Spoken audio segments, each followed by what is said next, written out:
Hello दोस्तों, नमस्ते। आज की कहानी शुरू होती है दिल्ली के उस पास इलाके से जहां ऊंची इमारतों की चमक के पीछे कई राज दबे रहते हैं। ये कहानी है श्रुति की, एक खूबसूरत, अमीर लेकिन भीतर से बहुत अकेली औरत। श्रुति 32 साल, किसी भी फिल्म की हीरोइन से कम नहीं। लंबे सिल्की बाल, बड़ी कजरारी आंखें और एक ऐसा व्यक्तित्व जिसे देखकर कोई भी ठहर जाए। 6 साल की शादी, लेकिन पति हमेशा विदेश, काम, मीटिंग्स, दूर। घर बड़ा था पर रिश्ते ठंडे, और इसी खालीपन के बीच एक नया चेहरा आया इस घर में, विक्रम।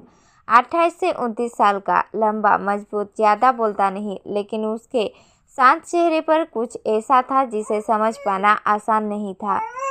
उस दिन की शाम, श्रुति मॉल से लौट रही थी। बारिश अचानक तेज हो गई, चारों तरफ जाम, सड़कों पर हॉर्न और पानी की आवाज़ें। गाड़ी में सिर्फ 2 लोग, श्रुति और विक्रम। जाम बढ़ता गया, श्रुति बेचैन। विक्रम बोला, मैडम, शायद 2-3 घंटे लग जाए, एक शॉर्टकट है, लेकिन बारिश में वो रास्ता सुरक्षित नहीं। श्रुति ने हल्की मुस्कान के साथ कहा, चलो देखते हैं, तुम कितने होशियार हो। गाड़ी कच्चे रास्ते पर उतर गई। बरसात और अंधेरा दोनों बढ़ रहे थे। कीचड़ में गाड़ी फिसली और धड़ाम, गाड़ी एक गड्ढे में फंस गई। विक्रम बाहर उतरा, बारिश में भीगते हुए गाड़ी को निकालने लगा। गाड़ी हिल रही थी, मगर कुछ और भी हिल रहा था। श्रुति के दिल के अंदर एक अनजाना डर। आखिरकार गाड़ी बाहर आई। जब विक्रम वापस आया तो उसके चेहरे पर बारिश और मिट्टी के निशान कुछ ऐसे लग रहे थे जैसे किसी अनकहे राज की परतें। दोनों गिले। गाड़ी के अंदर हल्की गर्माहट और एक ऐसी खामोशी जिसमें 1000 बातें छिपी थी। श्रुति ने दुपट्टा आगे बढ़ाया। सुनो, बाल सुखा लो, ठंड लग जाएगी। विक्रम ने मना किया, लेकिन उसकी आंखों में एक झिझक थी, या शायद एक डर।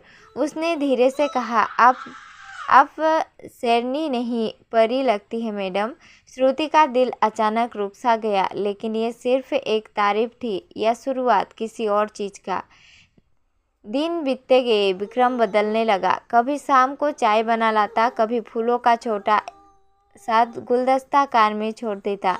उनके बीच बातचीत बढ़ी, लेकिन साथ ही बढ़ी एक अजीब सी खामोशी, जैसे दोनों कुछ कह नहीं पा रहे पर महसूस सब कर रहे थे। श्रुति का जन्मदिन, पति विदेश में, घर बिल्कुल खाली। रात के 12 बजे विक्रम ने दरवाजे पर दस्तक दी। हाथ में एक छोटा सा केक, एक मोमबत्ती और एक अजीब सी गंभीर मुस्कान। मैडम, जितना आता था उतना लेकर आ गया। उस पल कमरे में सिर्फ मोमबत्ती की लो थी और कुछ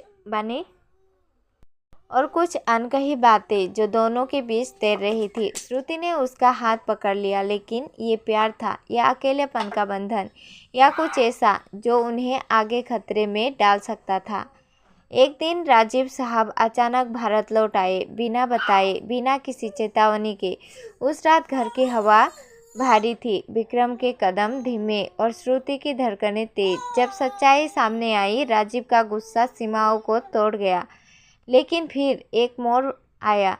श्रुति ने कहा, मुझे नाम की शादी नहीं चाहिए, मुझे सम्मान और सच चाहिए।